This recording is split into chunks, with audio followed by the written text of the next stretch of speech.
Welcome back, friends. I'm going to start off by placing some text on my workspace. And in here, I'm going to type in all caps, mountains. And I'll make that a little bit larger, like that. And I'm going to go to fonts, and I'm going to search for a font called Black Box. Now, you might have to scroll all the way down to find this font. So if we scroll down, this is what it looks like right here. So I'm going to click on that to change my font.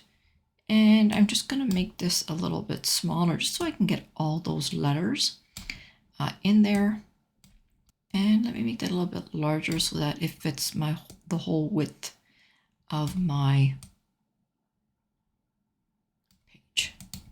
And now I'm going to grab some shapes. Now you can search for them, or you could just press R and that will place squares right on your workspace without you having to go crazy trying to find some rectangles. I'll just make a copy of that and put that down here. And I'm now going to make both of these black. So I'll change them to black. All right, I'm going to grab all three of these elements, and I'm going to go to transparency, and I'm just going to make it a little bit more transparent like that. I'm now going to go to my elements, and I'm going to place a video on my workspace. This is the video I'm going to place on my workspace. I'm going to grab it and I'm going to set it as my background. So there it is right there.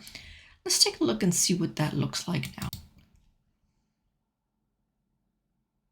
Well, what do you think?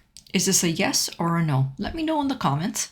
If there's anything else that you want to see, drop it in the comments and I'll add it to my list of tutorials to create just for you. If you learned anything in this video, press the like button, subscribe, and turn your notification bells on. All right, for now, I'll say bye-bye. Until next time.